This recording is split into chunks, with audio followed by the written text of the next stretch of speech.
Elvire, ich werde vielleicht noch mal kurz schauen in Plenärsitzung, ob es da noch Leute gibt, die den Link nicht gefunden haben. Oder...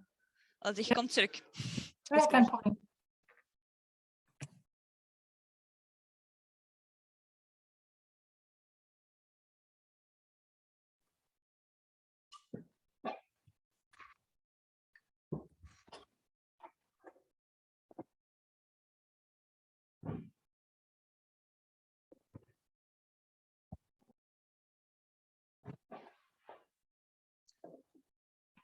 Hello, good morning. It seems like my camera is not working and technical support, which is kind of funny, not having the camera working. I will check what is the problem.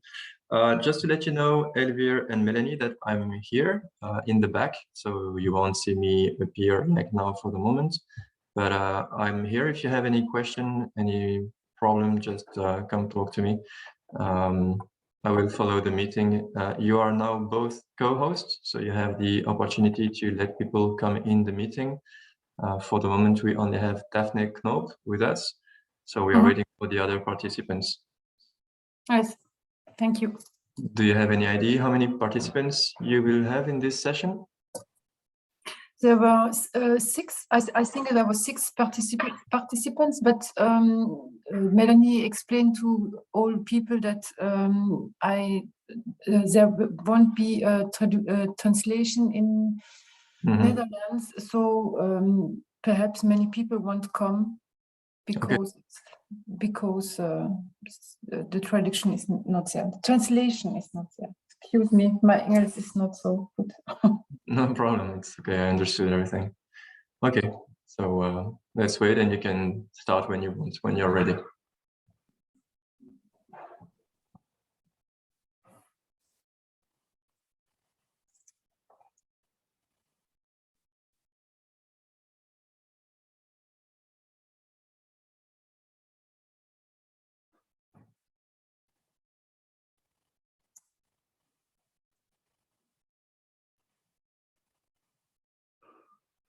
On attend Mélanie qui est allée voir si tout le monde a trouvé l'atelier.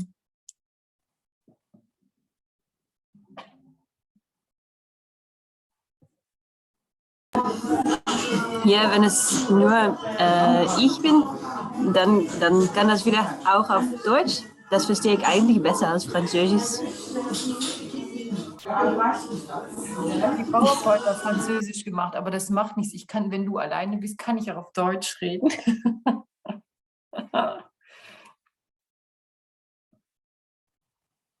Woher kommst du denn, Daphne, dass du Deutsch sprichst? Aus Holland.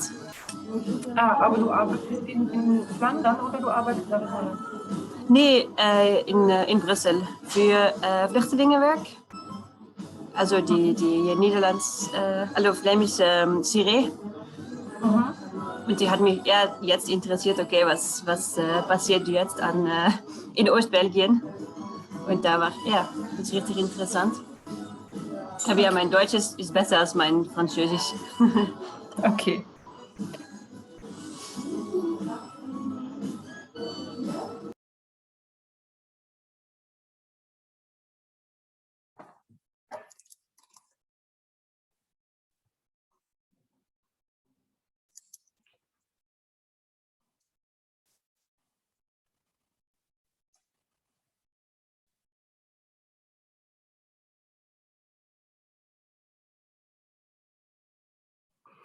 Daphne, woraus besteht denn deine Arbeit? Was machst du oder in welchem Zusammenhang stehst du zur Schule? Ich habe Arabistik studiert, also ich spreche Arabisch. Und ich habe erstmal im Field-Team gearbeitet. Also das Team, wir sind jeden Morgen am Ammerzentrum, Petit Château. Und wir sprechen mit den Leuten, die Asylfragen wollen. Und wir sehen, was passiert da jetzt. Gibt es viele Probleme und versuchen wir auch ein bisschen Druck zu machen, dass die Leute ein Zentrum bekommen. Und normalerweise wir erzählen sie, okay, was ist die Prozedur, was müssen sie jetzt machen, was sind ihre Rechte. Das habe ich viel gemacht. Aber jetzt arbeite ich in einem Projekt und wir folgen eigentlich Familien und wir sehen, wie das Netzwerk von Support, Unterstützung rund um die Familie funktioniert. Und dann speziell mit einem Freiwilliger und das CPS oder OCMW und wie das geht und wie das verbessern werden kann. Ok, voilà. Je crois qu'on y est, Mélanie. Il y a encore Madame Sabrina Rodriguez qui vient de nous rejoindre. En fait, il y avait plus de personnes qui sont inscrites pour cet atelier, mais j'espère qu'ils arrivent encore et elles. Mais voilà, je propose quand même de commencer.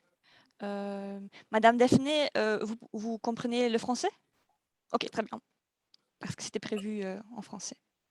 Et il y avait quelqu'un qui était rentré, mais qui est déjà ressorti. Parce qu'on a parlé 2 mots en allemand. J'espère que la personne... Mais ça, c'est... Ouais, on Voilà. verra bien. On verra bien. OK. Je commence. Donc voilà, je me présente. Je m'appelle Elvia Vincenz. Je travaille au centre de compétences. J'ai prévu un PowerPoint pour un peu expliquer comment fonctionne le centre de compétences parce qu'en fait, on est l'organisation qui soutienne les enseignants pour les classes de langue, les enseignants qui travaillent avec les primo-arrivants, mais également les pédagogues d'intégration pour tout ce qui est allemand, deuxième langue, donc ce qui correspond pour le français au FLA. Et donc, il y aura une introduction un peu théorique où j'explique les systèmes et puis après, on peut rentrer dans des questions beaucoup plus pratiques. Ça va? Voilà, je partage mon... Ah, je ne trouve pas. Ah, ça c'est zut alors. Excusez-moi, je voulais juste partager mon écran et je ne trouve pas mon PowerPoint. À votre aise. Sinon, moi, je l'ai aussi sur mon serveur, mais je dois aller chercher. Voilà, je l'ai, je devrais...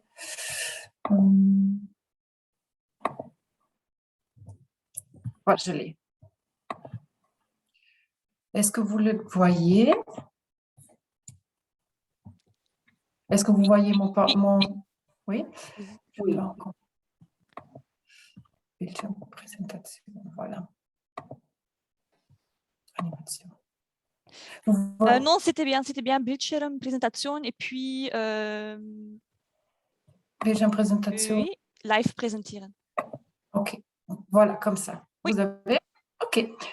Donc voilà, un regard sur la communauté germanophone. Donc c'est... oh là là, comment est-ce que je... Oui, hop là, je vais pousser trop vite. En réalité, je travaille dans le centre de pédagogie intégrée, Zentrum für Förderpädagogik, et dans ce centre, il y a 3 socles. Il y a un socle qui sont 3 écoles de pédagogie intégrée, ce qu'on appelait avant l'école spécialisée. Il y a un socle où on a des pédagogues d'intégration qui vont dans les écoles régulières pour soutenir pour toutes sortes de choses, style pour les maths, mais aussi pour l'allemand deuxième langue. Et puis nous, on est le centre de compétences. Le centre de compétences, ça consiste de la consultance pour les enseignants, que ce soit en maths, en haut potentiel, en développement socio-émotionnel. Il y a plusieurs pôles, mais ce qui nous intéresse ici, c'est les élèves primo-arrivants. On soutient aussi les enseignants pour l'allemand en langue d'apprentissage et on fait les dossiers ou des consultances pour les aménagements raisonnables et la protection de cotation. Je ne sais pas si le terme est juste. En tout cas, la protection de cotation, c'est quand les élèves, dans une partie des cours, n'ont pas de notes pour le bulletin. Et donc là, je vais en revenir par après. On a aussi dans le centre de compétences des projets tels que le time out, c'est pour les élèves qui n'arrivent pas à suivre dans une école régulière parce qu'ils ont des comportements très créatifs ou parce qu'ils ont des peurs, des craintes pour l'école et qu'on ne sait plus mettre dans les écoles régulières. La même chose, on a ça pour le time out pour les secondaires et le SKY pour les primaires. On a aussi un enseignement pour les enfants malades. Donc, quand les enfants manquent un certain nombre de jours à l'école, il y a des enseignants qui vont les accompagner et on s'occupe d'une école de devoirs. Sur ces projets, je ne reviendrai plus par après, mais l'école des devoirs, par exemple, il y a énormément d'enfants primo-arrivants ou des enfants avec un background de migration qui suivent l'école des devoirs et qui sont soutenus à cet endroit-là. Alors, il y a eu un décret pour les élèves primo-arrivants qui est d'application en communauté germanophone et qui cible les enfants entre 3 et 18 ans et qui ont une compétence linguistique linguistique allemande en dessous du niveau A2. Ces élèves doivent être domiciliés en communauté germanophone. La communauté germanophone étant assez petite, il y a 75 000 habitants, mais souvent, on a des élèves qui viennent des communes voisines pour mettre leurs enfants, des parents qui mettent leurs enfants dans la communauté germanophone pour qu'ils apprennent l'allemand. À ce moment-là, ils n'habitent pas en communauté germanophone et eux ne sont pas considérés comme des primo-arrivants. Par contre, s'il y a des élèves qui sont, des parents qui sont francophones, par exemple, et qui habitent en communauté germanophone, ce qui peut arriver, alors là, même pour des enfants francophones, on les considère comme des primo-arrivants. Alors, il y a certaines exigences pour les profs. Ils doivent avoir un bachelier en enseignement primaire ou un bachelier master en langue germanique ou une agrégation du niveau secondaire inférieur. Et ils doivent faire absolument une formation supplémentaire en allemand, langue d'apprentissage. Donc, c'est une formation qui se donne tous les 2 ans. Ils doivent faire les 10 points. Ils doivent avoir les 10 points CTS pour pouvoir donner cours dans les classes des primo-arrivants. Alors, à l'école maternelle, on part du principe de l'immersion. Donc, quand il y a dans une école maternelle plus de 40% des enfants qui ne parlent pas assez bien la langue et qu'il y a minimum 12 inscrites, oui, on a des petites écoles en communauté germanophone, alors on peut avoir des capitales périodes pour le cours de langue. Qui reste toujours dans ce principe d'immersion. Donc, quand on a, par exemple, 5 à 10 primo-arrivants, primo-arrivants en allemand, c'est une abréviation EAS, je l'ai noté parce que c'est plus facile et plus rapide. Donc, on a un carton pour 5 à 10 primo-arrivants, et puis ça augmente avec le nombre d'enfants de primo-arrivants qu'on a dans la classe.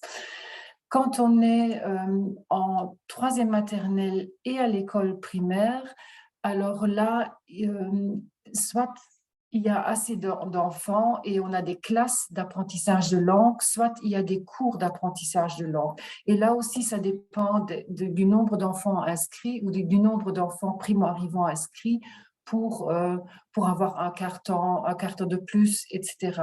Donc, vous voyez ici, je ne vais pas lire tous les chiffres, mais à partir de 9 primo-arrivants, on a une classe de langue.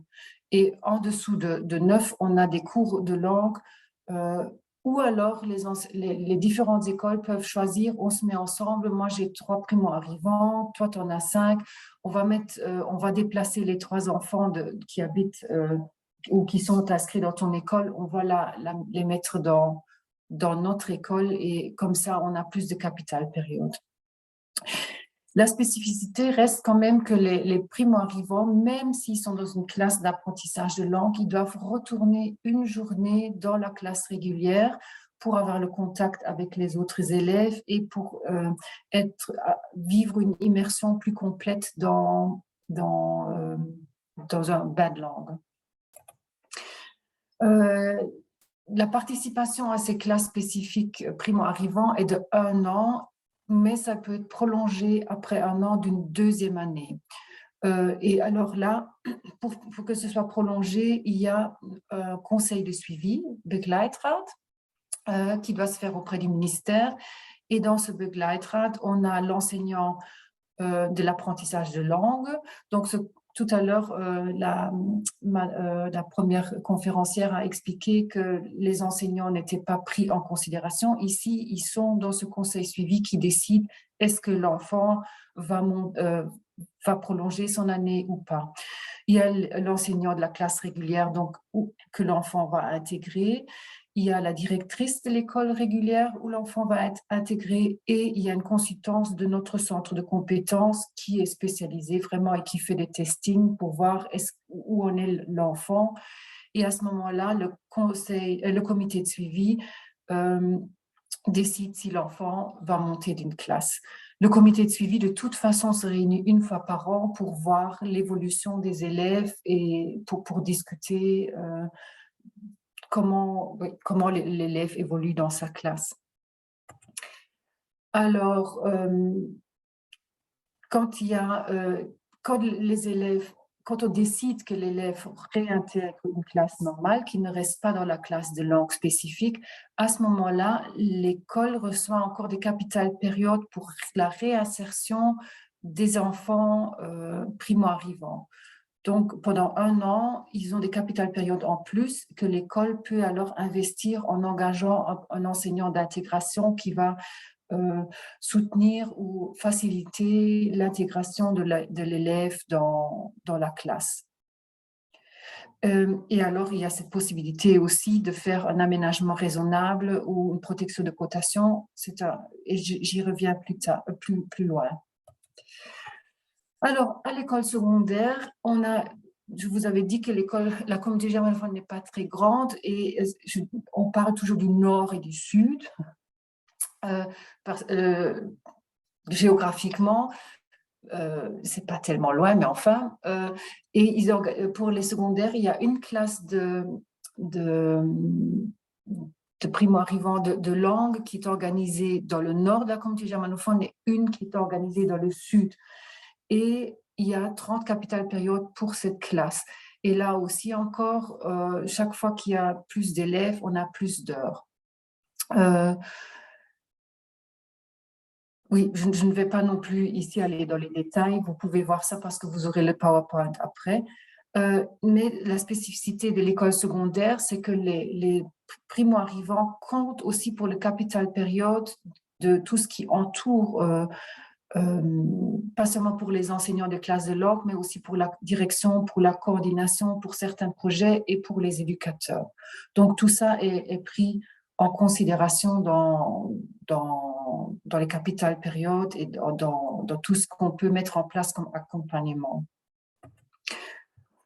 Ici, dans l'école secondaire, la participation est de 2 ans avec la possibilité de prolonger encore 1 année. Et ici aussi, il y a un conseil de suivi qui décide si l'enfant, si le jeune peut prolonger encore 1 année sa classe de langue. Et là, dans ce conseil de suivi, il y a une responsable du département pédagogie du ministère, une secrétaire du ministère, l'employé du ministère qui est responsable de la reconnaissance des diplômes qu'on a déjà acquis à l'étranger. Il y a l'enseignant de l'école régulière et à nouveau quelqu'un de nous, une consultance du centre de compétences. Et là aussi, c'est la même chose. Il y a, après que les primo-arrivants ont intégré la classe régulière, il y a des capitales périodes pendant 1 an pour la réinsertion de ces élèves dans la classe régulière. En ce qui concerne le service que nous, en tant que centre de compétences,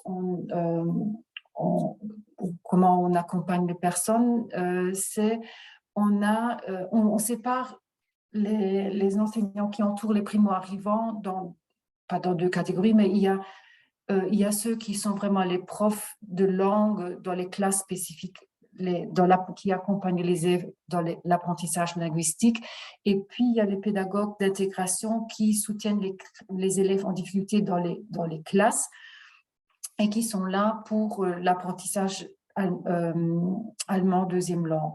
Et nous, ce qu'on fait, on fait de la consultation pour les enseignants. Donc, les enseignants peuvent dire j'ai une difficulté avec, je ne sais pas comment peux différencier mon cours parce que je remarque qu'il y a énormément de niveaux d'allemand différents. Alors, on peut aller dans la classe, on peut soit discuter avec les enseignants, leur donner du matériel, leur donner des idées, des impulsions.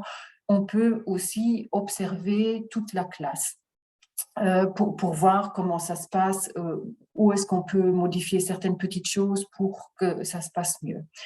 On peut aussi observer spécifiquement un élève à la demande des enseignants qui ont alors demandé l'autorisation des parents. Quand on a cette autorisation-là, on peut aller dans une classe quand un enseignant pense que l'évolution ne se passe ou l'intégration ne se passe pas comme il veut, comme imaginé, alors là, on a un regard plus spécifique sur un élève pour faire une consultance par rapport à cet élève-là. On est là aussi pour faire des testings d'élèves. On fait ça avec les élèves à la demande des enseignants, par exemple pour la prolongation, mais aussi pour voir est-ce qu'il y a des aménagements à faire, comment est-ce qu'on peut optimiser l'accompagnement d'un élève. Et de toute façon, à la fin de l'année scolaire, on fait un testing des élèves de primaire pour un peu voir où ils en sont et comment ils ont évolué. On organise aussi des groupes d'échange entre, d'une part, les enseignants de langue qui sont là pour les primo-arrivants et des échanges spécifiques pour les enseignants, les pédagogues d'intégration qui sont dans les écoles. On organise des formations pour les enseignants et des réunions.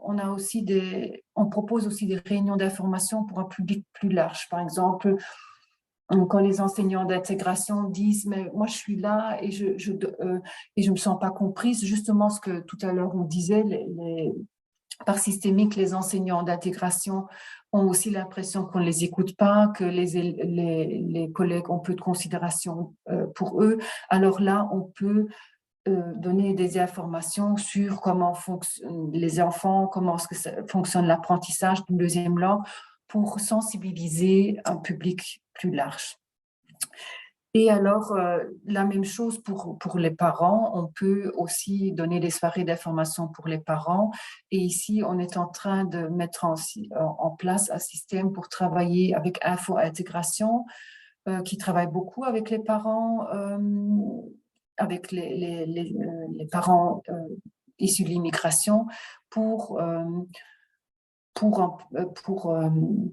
réunir les forces et pour pouvoir les joindre ou oui, je ne tombe pas sur le mot, pour avoir une ouverture sur les parents, pour leur expliquer comment fonctionne le système scolaire, quels sont leurs droits, mais aussi, ce qui est important, comment ils peuvent soutenir leurs enfants.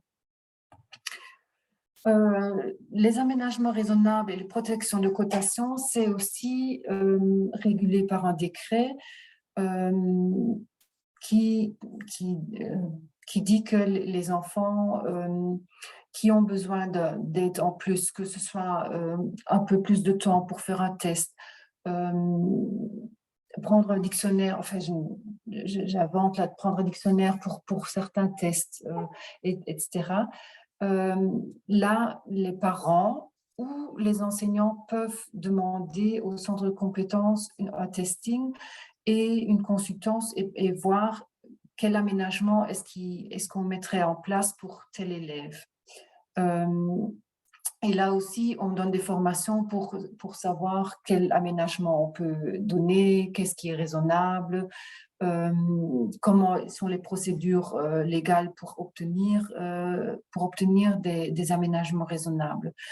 Et on accompagne aussi les parents qui ont mis une requête auprès du ministère. La protection de cotation, donc le fait qu'un élève dans certaines branches n'ait pas de cote dans son bulletin est valable pendant 2 ans et aussi bien les aménagements raisonnables que la protection de cotation restent d'application quand il y a un changement d'école. Par contre, c'est le chef d'école qui est responsable de l'application de l'évaluation ou des aménagements responsables. Donc, ils peuvent faire ça aussi sans consulter le centre de compétences, mais ça doit être officiellement déposé au ministère pour que on sache quelles sont les protections de cotisation qui ont lieu. Alors, la protection de cotation est notée dans le bulletin, mais il n'est en aucun cas noté sur le diplôme que le jeune va avoir. Et c'est pour ça aussi elle prend fin en 5e secondaire. Et la direction, évidemment, peut se faire conseiller par des experts externes. Et pour la deuxième langue, c'est par exemple à moi qu'ils font appel, mais il y a aussi des protections de cotation pour les dyslexiques, pour les dyscalculiques, pour plein d'autres choses. Voilà. Est-ce qu'il y a des questions, j'ai parlé beaucoup et peut-être très vite. Est-ce qu'il y a des questions, des idées, des souhaits? Est-ce que c'était clair? Peut-être une petite question de ma part au niveau de traduction, peut-être parce qu'il n'y a pas. J'ai lu le mot ou l'abréviation nano. Ah oui, c'est ça. Ah oui, j'ai pas dit ça. L'anneau, c'est justement l'aménagement raisonnable, Nachteilsausgleich et protection des cotations, mais je ne sais pas si ça existe ou quel mot vous utilisez pour ça, c'est Notenschutz. Notenschutz. Donc, j'ai traduit littéralement parce que je ne savais pas très bien. Je ne suis pas experte au niveau de l'enseignement, alors je ne sais pas en fait si ça existe niveau Fédération Wallonie-Bruxelles ou en Flandre. Je ne sais pas si Daphné, tu as une idée au niveau de la Flandre. C'est un peu dommage qu'il n'y ait personne qui pourrait... Ouais. Sabrina, je ne sais pas si elle est présente. Oui, je suis là. Oui, vous travaillez où? Peut-être que vous avez une... En Flandre? En Flandre. Oui, mais moi non plus, ça ne me dit rien. Non. Et vous avez un dispositif comme ça qui permet d'avoir une protection pour que les élèves puissent suivre le cours sans avoir des cotes qui sont finalement démotivantes et qui sont de toute façon insuffisantes chaque fois. Puisqu'il y a un manque. Dans l'école régulière? Oui, c'est dans l'école régulière, ça. Oui. Non, on a des trajets aussi comme le time-out que vous avez expliqué, un peu pareil chez nous. Et les enfants qui vont à l'école régulière, ils ont aussi droit à des heures supplémentaires pour des cours de néerlandais supplémentaires à l'école. Mais vraiment, comme vous l'expliquez, ça non.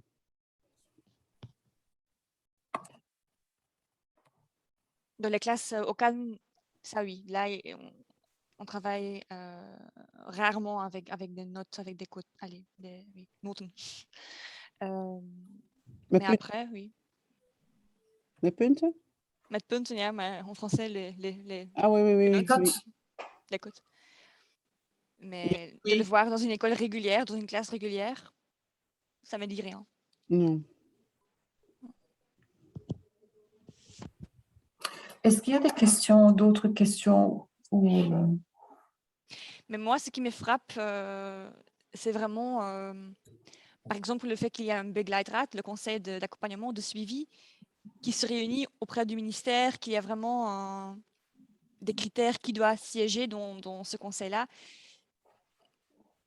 Je me demande si c'est la taille limitée de la communauté germanophone qui permet ce genre fonctionnement parce que j'imagine pas comment ça pourrait marcher en Flandre ou en Fédération Wallonie-Bruxelles, sauf par région peut-être ou par province ou par, j'en sais rien, mais Non, c'est ce qu'on s'est dit finalement, la communauté germanophone est presque plus petite une ville moyenne de Wallonie ou de Belgique, ce qui fait qu'on a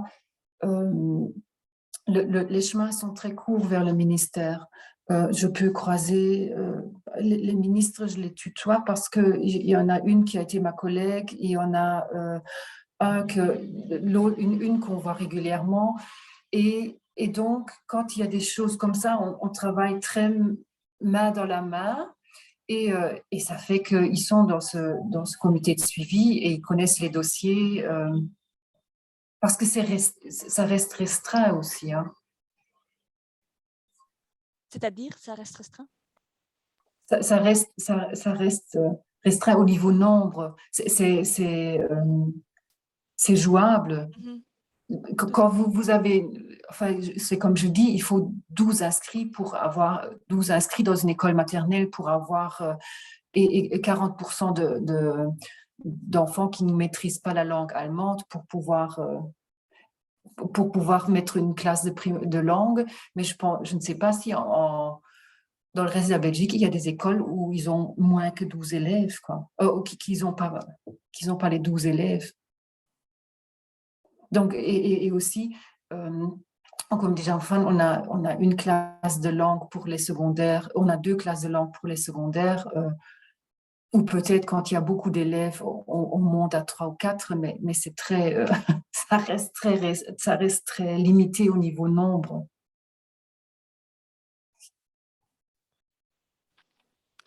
Je ne sais pas si Sabrina veut encore rebondir au niveau de ce qui se passe en Flandre ou pour faire une comparaison. Vous travaillez J'ai où, raté en un fait? morceau. J'ai raté un morceau parce qu'il y avait une collègue ici dans mon bureau avec une question. Oui. Nous, on a J'avais parlé le- justement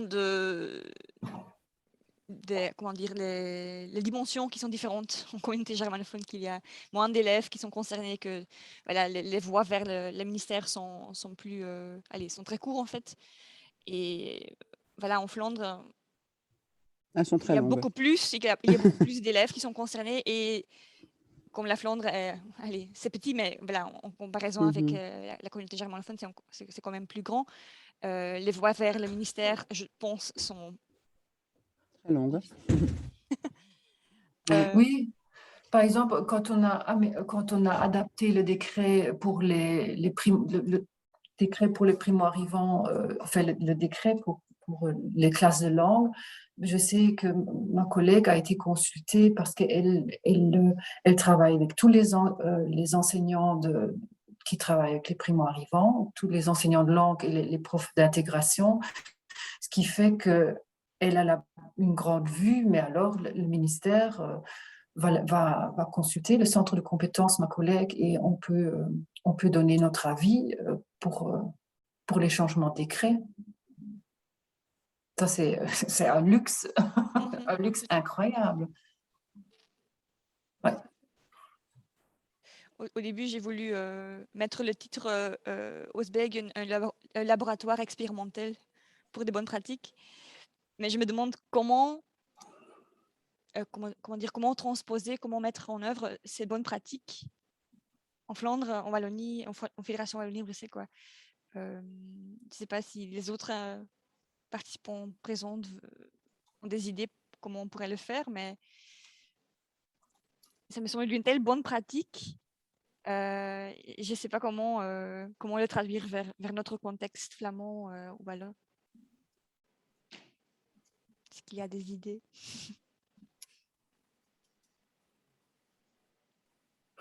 Je trouve que ce que j'aime bien dans ce principe, et je peux dire j'aime bien sans me vanter, je travaille ici depuis 1 mois et demi. Ce que je trouve vraiment bien, c'est d'avoir une structure très claire et très concrète pour tous les aménagements et pour le soutien des enseignants. On a par exemple aussi créé une plateforme rien que pour soutenir les enseignants et pour informer les parents. Mais par exemple, malgré qu'on ait une petite communauté, il y a beaucoup d'enseignants qui ne connaissent pas encore la plateforme. Donc, on est aussi en train de faire la publicité pour cette plateforme, mais on remarque, par exemple, puisqu'elle est en allemand, la plateforme, que les Allemands la consultent tout le temps. Et c'est une plateforme qui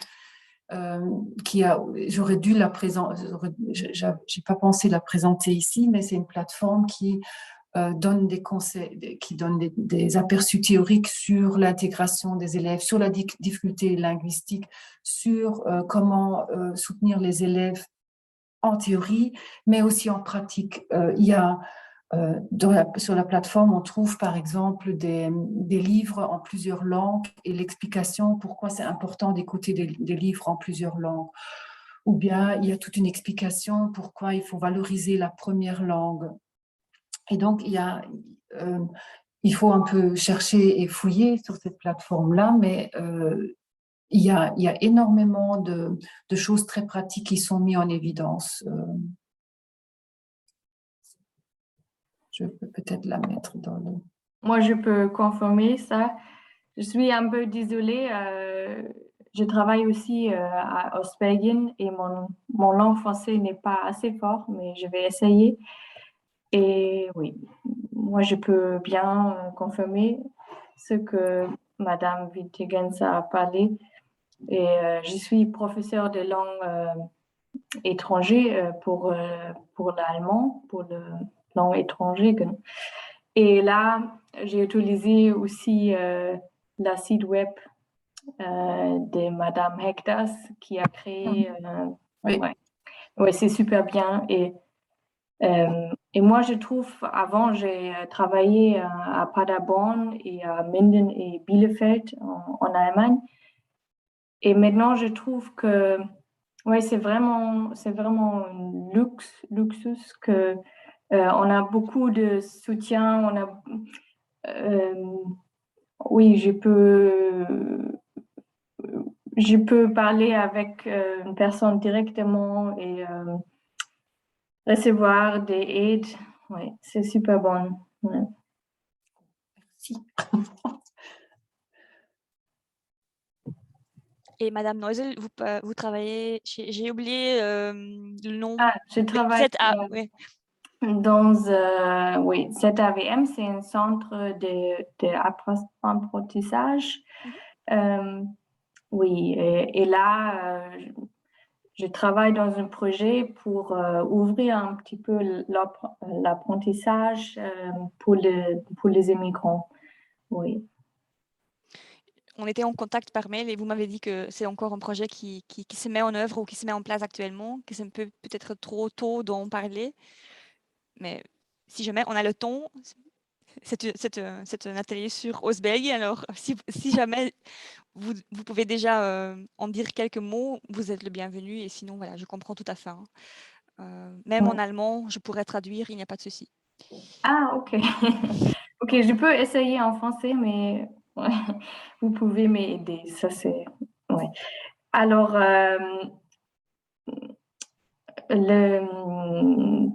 le centre d'apprentissage, c'est un peu différent que l'école secondaire parce qu'on a des autres décrets.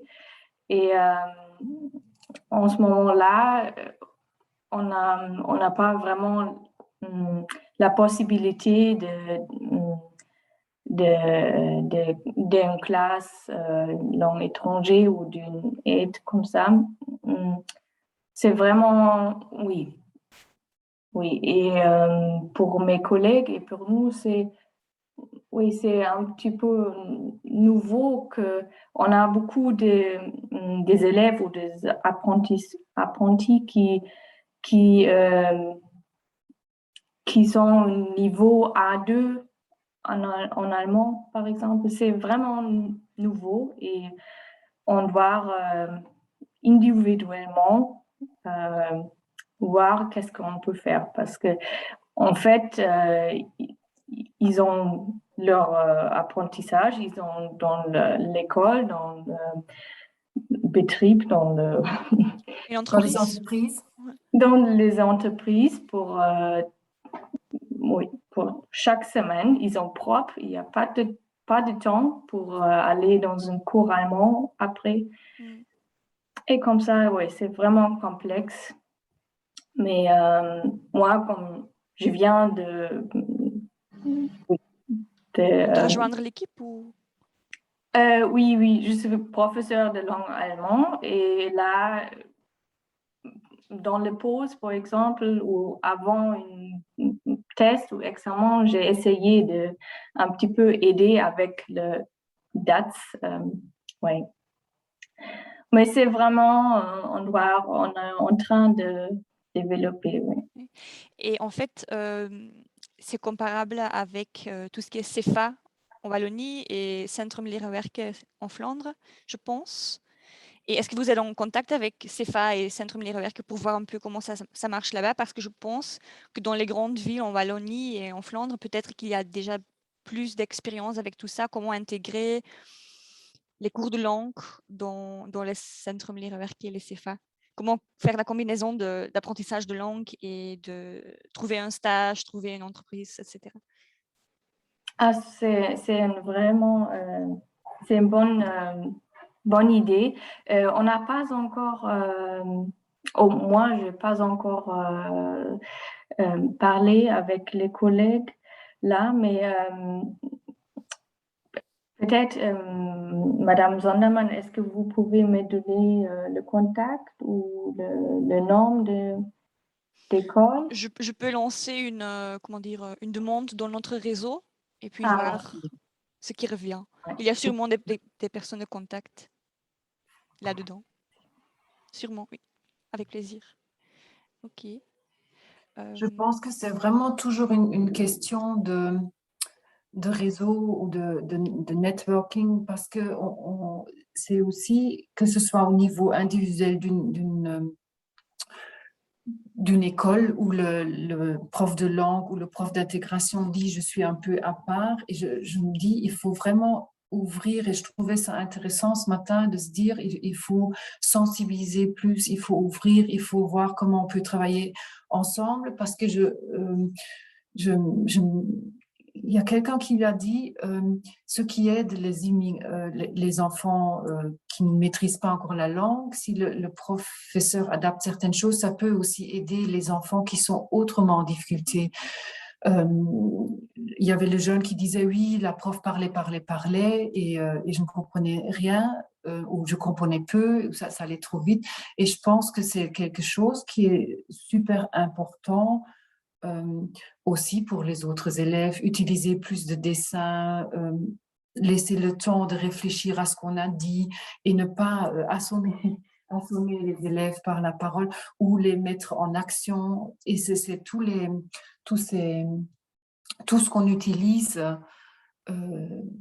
pour les enfants qui ont des difficultés linguistiques, c'est bon pour tous les élèves sans devoir nivelé par le bas, parce que c'est ça toujours la peur des enseignants dans les écoles régulières, c'est toujours mais on ne va pas, on ne sait plus donner cours comme avant, on ne voit pas la richesse de tout ce qui peut amener et aussi cette différenciation que finalement travailler en différenciation, c'est vraiment la clé. Alors les élèves qui parlent moins bien la langue, ils sont pris ils sont beaucoup mieux pris en considération si c'est une pédagogie qui est déjà en place.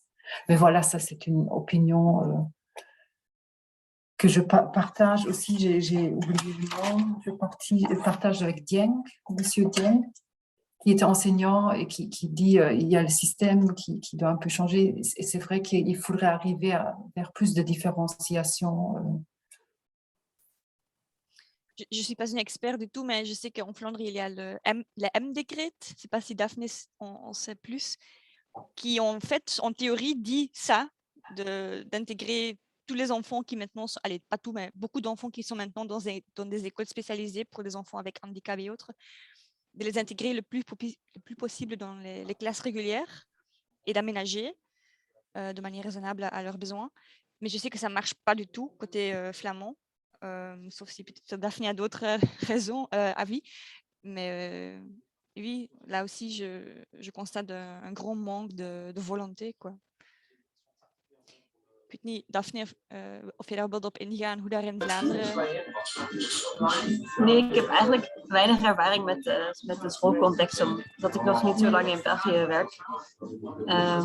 Vanuit het project waar ik nu op werk. Ik hoop dat jullie mij kunnen horen, want ik heb wel achtergrondgeluid. Tu te trouves dans un café, en fait, c'est ça? Oei, ja. Vanuit het project waar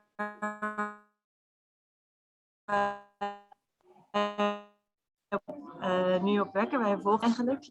En we zien wel bij een van de gezinnen dat wij volgen, dat het echt heel veel doet als de verschillende actoren die ook rondom onderwijs actief zijn.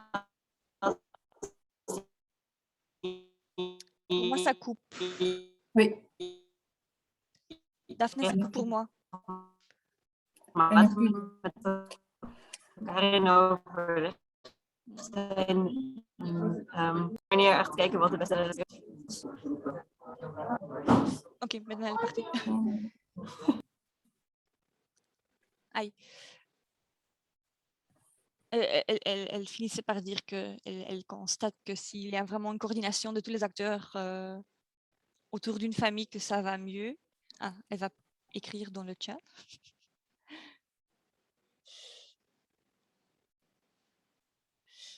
Madame Sabrina, vous êtes encore là? Oui, oui, je suis là. Vous travaillez où en fait? Je travaille à Okan, in Okan. Donc, Ok. oui. Et Mais tout ce qui a été déjà dit ici, est-ce que ça vous parle? Est-ce que vous constatez les mêmes besoins? Oui, mais concernant la M-décret que vous avez dit, j'ai aussi travaillé dans une école régulière avant que je suis venue ici. Et bon, ça marche pas. C'est vrai, mais c'est beaucoup dû à la volonté des professeurs, les professeurs qui n'ont pas assez de ondersteuning en fait, hein, Soutien. oui, voilà. Donc, on a une nouvelle idée, on va les intégrer. Et on nous a dit qu'il y aurait du soutien, mais on voit que, en fait, les professeurs, ils ne reçoivent pas assez d'informations, pas assez de handvaten ou Outils, oui. oui, voilà, pour intégrer ces enfants-là, hein. C'est déjà des classes avec 25 élèves, avec chacun ses soins particuliers, mais aussi avec les enfants de chez nous, en fait, qui vont dans l'école régulière.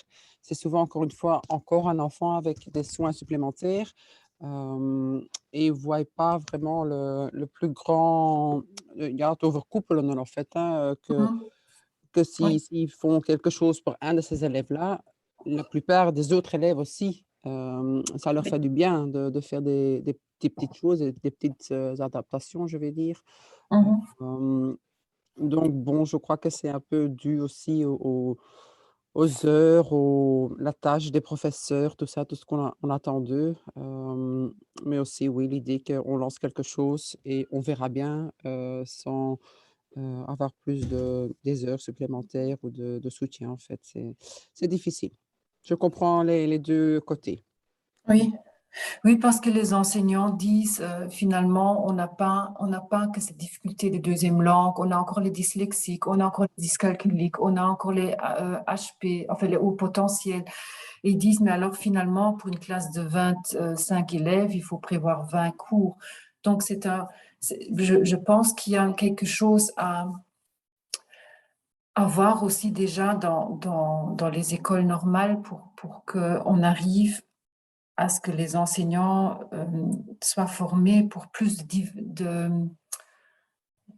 pour faire un cours plus différencié, je ne sais pas, des outils pour se sentir plus à l'aise, même si toute la classe ne fait pas ne fait pas au même moment la même chose. Mais je parle comme ça parce que je suis enseignante et j'ai travaillé pendant 10 ans dans la jeunesse et là, ça fonctionne beaucoup avec l'éducation non formelle et on part de la base du savoir des jeunes et puis on travaille là-dessus, on différencie. Et donc, il y a énormément de méthodes qui pourraient être adaptées dans une école, qui sont beaucoup plus interactives pour l'apprentissage. Et ce serait, pour moi, mais c'est peut-être un rêve ou ce serait que les enseignants soient plus formés à travailler avec des méthodes interactives et qui puissent mettre ça en classe et qu'il y ait un cadre pour pouvoir mettre ça en classe et de l'aide. On parle beaucoup et en Allemagne, ça se fait, c'est travailler à 2 enseignants dans une classe. Je trouve que c'est une idée où on peut se soutenir, où l'enseignant ne se sent pas si seul et où on a plus de possibilités d'accompagner les enfants quand ils travaillent d'une manière différenciée. Mais voilà, c'est un souhait, ça doit être soutenu politiquement et voilà. Sabrina, je me permets, tu es enseignante dans une classe au Cannes. Éducatrice. Éducatrice, pardon. Oui. Où est-ce que les éducatrices et enseignantes trouvent un réseau de soutien? Est-ce qu'il y a, je ne sais pas, des réunions de réseautage une fois tous les 3 mois ou comment ça se passe? Est-ce qu'il y a quelque chose qui est mis en place ou c'est juste par les groupes Facebook? Non, oui, les groupes Facebook, oui, il y en a quelques-uns. Il y a beaucoup d'écoles au Cannes en Flandre et c'est quelque chose que je dis tous les mois. Pourquoi est-ce qu'on ne se réunit pas ou pourquoi il n'y a pas de plateforme où ce que tout le monde peut poser ses questions, mais aussi oui, partager son matériel parce que tout le monde est là dans son unité et réfléchit et fait des choses. Hein, mais bon, c'est pas comme ça qu'il faut travailler. Mais c'est pas à moi ou à notre école au Cannes oui, de commencer ça.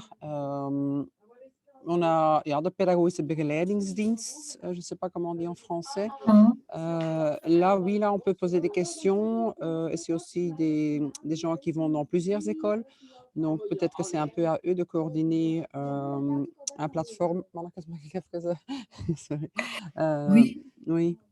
Parce que moi, j'ai une fois par mois, j'ai une réunion ou un groupe d'échange avec tous les enseignants, enfin, tous les enseignants, on parle de 15 enseignants qui sont les profs de langue dans les classes pour les primo-arrivants.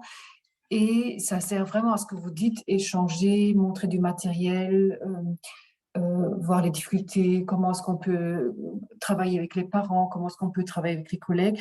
Et c'est fixé par le ministère, les enseignants doivent participer et les directeurs d'école sont obligés de libérer les enseignants pour ces 2 heures de cours pour qu'ils puissent participer à cet échange. Et c'est dans leur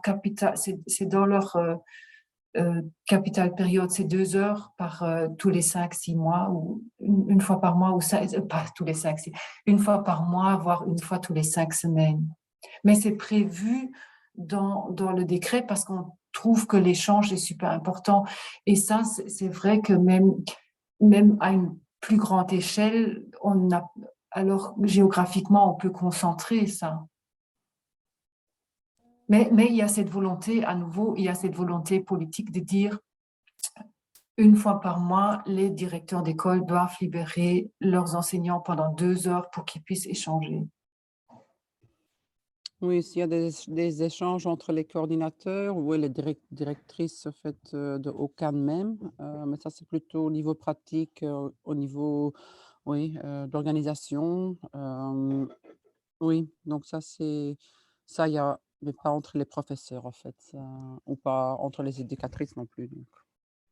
Oui, parce que quand on fait ces groupes d'échange, c'est super pratique et ça part vraiment du besoin des enseignants et il y a toujours où il y a un grand turnover dans les enseignants qui donnent les cours de langue parce que leur travail n'est pas assuré. Si l'année d'après, il n'y a pas assez d'enfants primo-arrivants, ils perdent de l'emploi, donc ils préfèrent être nommés dans une classe normale. Et donc, il y a toujours des enseignants qui sont là, mais vraiment, on sent une volonté et vraiment cet enthousiasme pour ce travail justement avec les primo-arrivants. Et dans cet échange, ils peuvent partager, un, l'enthousiasme et deux, vraiment beaucoup d'astuces et de matériel aussi.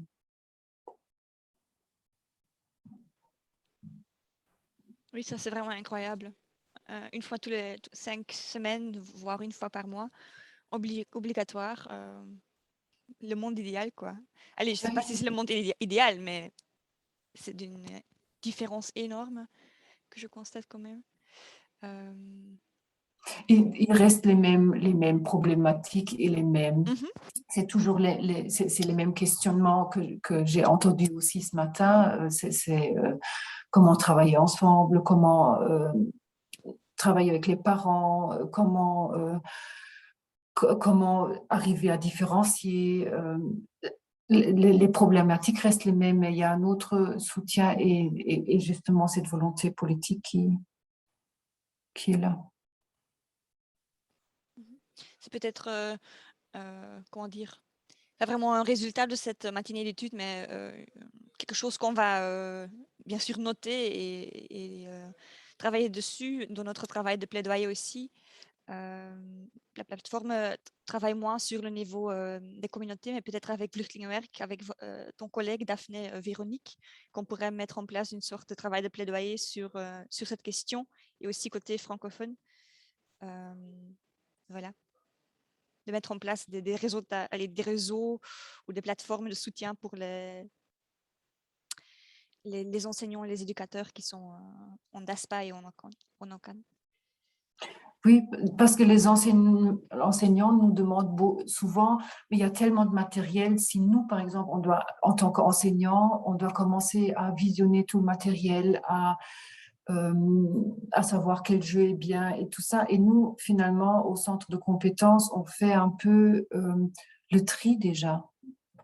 On regarde et on met sur la plateforme ce qui est vraiment intéressant, ou quand il y a des nouveautés, on va regarder et c'est pour leur expliquer, parce que parfois c'est beaucoup plus facile qu'on explique pendant 5 minutes un jeu ou un principe que chaque enseignant doit encore se dire, après mon travail, après tout ce que je fais, je dois encore lire tout ça. Et ça, c'est le luxe en tant que consultant qu'on a, c'est de faire ce travail quelque part. C'est pas un beau mot, mais pré-mâcher, de préparer le travail pour eux, pour que ça puisse être opérationnel tout de suite dans leur vie de tous les jours.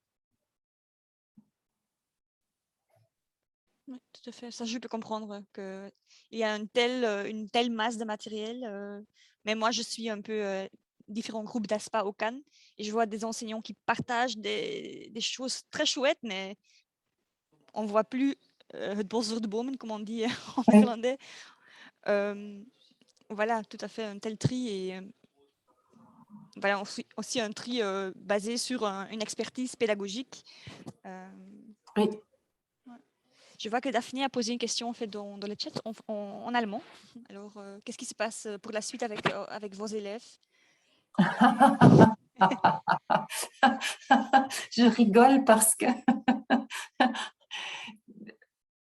en communauté germanophone, il y a 2 écoles, hautes écoles, c'est pour devenir infirmière et pour devenir enseignant.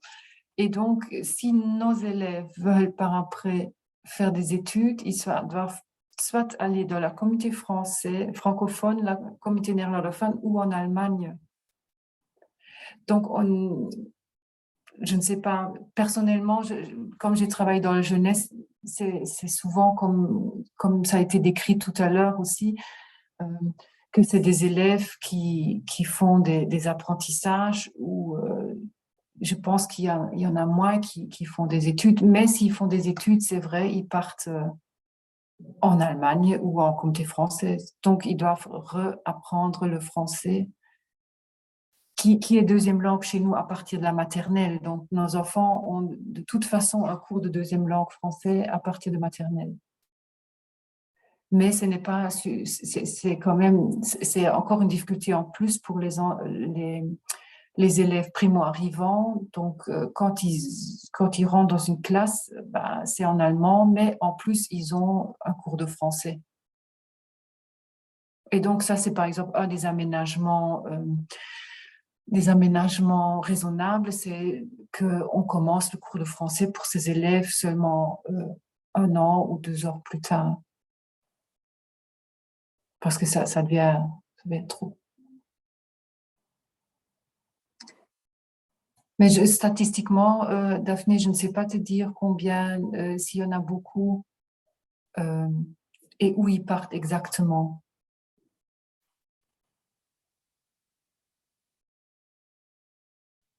Ok. Sabrina, Maria était intéressée pour savoir ou pour avoir des contacts avec des centrum leren werken. Est-ce que déjà toi, tu as peut-être des contacts à partager? Sinon, moi, je vais chercher dans mon réseau, mais je profite. Ici, à notre école, il y a un centrum lerenwerken attaché à l'école aussi. Tu es où? VTI Aalst. Ah, ok. Ja. Et il y en a encore un autre à Technico ici à Aalst aussi, ici CLW. Je mettrai les personnes de contact ici dans le chat. Trop bien. Merci beaucoup. Rien.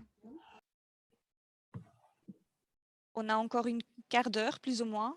Je ne sais pas s'il y a encore des besoins d'échange, des questions à répondre. Peut-être, je vais en revenir dans le mot d'adieu, si je peux le dire comme ça. Mais on aimerait faire quelque chose pour la suite, basé sur cette matinée d'études. On n'aimerait pas juste clôturer et puis c'est fini pour l'enseignement. L'année prochaine, on va travailler sur quelque chose d'autre. On aimerait savoir des participants, voilà, quels sont les besoins pour la suite, pour l'avenir. À votre avis, qu'est-ce qu'il faudrait faire avec les informations qu'on a reçues ce matin? Là, j'ai déjà noté le fait que faire des réseaux où les enseignants, les éducatrices pourraient se réunir d'ASPA au Cannes, par exemple. Mais est-ce que vous avez des autres propositions? Est-ce que vous constatez un besoin de formation, j'en sais rien, sur question X ou quelque chose d'autre? Je vous invite à partager si oui. Moi, je pense qu'il faut vraiment, mais je ne sais pas si ça se fait dans les écoles normales ou les écoles pour les universités, quand on fait un CAP, là, ça s'appelle comme ça, CAP. Quand on veut devenir enseignant, quand on fait le diplôme en plus pour devenir enseignant, mais qu'on intègre cette sensibilisation pour les difficultés de ces élèves, mais aussi pour, oui, un peu comme, parce que si les enseignants sont au courant, ça donne déjà une autre attitude, une autre compréhension, même sans devoir tout changer dans sa classe, mais une attitude bienveillante qui est ressentie par les élèves. Je trouve que ce serait important, mais peut-être ça se fait, je ne sais pas. Bonne question, bonne proposition aussi. Je ne sais pas dans quelle mesure les enseignants, les candidats enseignants reçoivent déjà une telle formation, comment travailler avec la diversité dans la classe. Et encore la diversité. Mais aussi, pas seulement la diversité, mais aussi, dans ce que je disais tout à l'heure, mais aussi une sensibilisation à la problématique comme Madame Madame de Genst. Oui, c'est ça, a expliqué qu'il y a déjà une attitude, une autre attitude, une autre compréhension pour le sujet en général, pour l'interculturalité, pour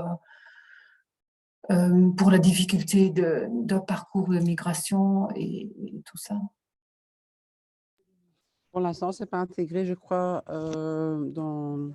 dans le diplôme de professeur, mais nous, on a ici les vervolgschoolcoaches, donc les gens qui suivent les élèves quand ils rentrent dans l'enseignement régulier. Et eux, ils ont en fait, ils donnent des cours, des workshops concernant les élèves, concernant comment travailler avec le langage dans les nouvelles classes, dans la nouvelle école. Donc ça, c'est quelque chose qu'ils font sur demande, en fait, hein, mais on voit que Oui. souvent, c'est un élève dans une école de 300 autres élèves et que bon, on oublie un peu, hein, c'est difficile. Hein, ouais, tous nos élèves vont dans des différentes écoles et ouais, je crois maximum une dizaine d'élèves dans une école, mais dans 10 autres classes. Hein, donc, ça veut dire aussi 30-40 professeurs qui donnent cours à ces élèves-là. Et là, c'est difficile de les avoir tous ensemble. Donc, je crois que c'est mieux de l'intégrer dans l'éducation de professeurs. Mais pour l'instant, ce n'est pas le cas. Mhm.